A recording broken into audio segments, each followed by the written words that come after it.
കുണ്ടറ ഗ്രാമപഞ്ചായത്ത് ഭരണം UDF-ന്. കോൺഗ്രസ് അംഗം വിനോദ് കുമാർ ഓമനക്കുട്ടനെ പ്രസിഡന്റായി തെരഞ്ഞെടുത്തു. 8 വോട്ടുകൾ നേടിയാണ് വിനോദ് കുമാർ വിജയിച്ചത്. കുണ്ടറ ഗ്രാമപഞ്ചായത്ത് ഭരണം UDF-ന്. കോൺഗ്രസ് അംഗം വിനോദ് കുമാർ ഓമനക്കുട്ടനെ പ്രസിഡന്റായി തെരഞ്ഞെടുത്തു. 8 വോട്ടുകൾ നേടിയാണ് വിനോദ് കുമാർ വിജയിച്ചത്.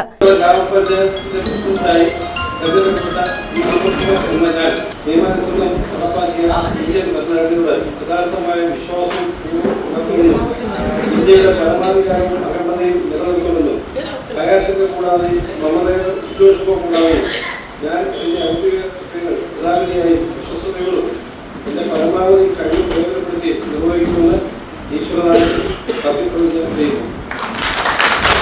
LDF പ്രതിനിധിയായി I. തോമസ് ആണ് മത്സരിച്ചത്. LDF-ന് 3 അംഗങ്ങളാണ്. BJP-യും 2 സ്വതന്ത്രരും തെരഞ്ഞെടുപ്പിൽ നിന്നും വിട്ടുനിന്നു. വിനോദ് കുമാർ ഓമനക്കുട്ടൻ 3ാം തവണയാണ് ജനപ്രതിനിധിയായി എത്തുന്നത്. കോൺഗ്രസ് മണ്ഡലം പ്രസിഡന്റ് കൂടിയാണ് വിനോദ് കുമാർ. വൈസ് പ്രസിഡന്റായി കോൺഗ്രസ് അംഗം ഉഷ കെയെ തിരഞ്ഞെടുത്തു. 2ാം തവണയാണ് ഉഷ ഗ്രാമപഞ്ചായത്ത് അംഗമായി എത്തുന്നത്. 2010-15 ഭരണസമിതിയിൽ അവസാനത്തെ 1.5 വർഷം പ്രസിഡന്റായിരുന്നു ഉഷ. ശ്രീ വിനോദ് കുമാർ എന്തുകൊണ്ടും ഇത് അർഹതപ്പെട്ടയാണെന്ന് ഞാൻ പറയുന്നത്. പൊതുരംഗത്ത് വർഷങ്ങളായി പ്രവർത്തിച്ച് പാരമ്പര്യമുള്ള ശ്രീ വിനോദ് കുമാറിന് ഈ പഞ്ചായത്ത് പ്രസിഡന്റ് സ്ഥാനം മുന്നോട്ട് നല്ല രീതിയിൽ കൊണ്ടുവരാൻ കഴിയും.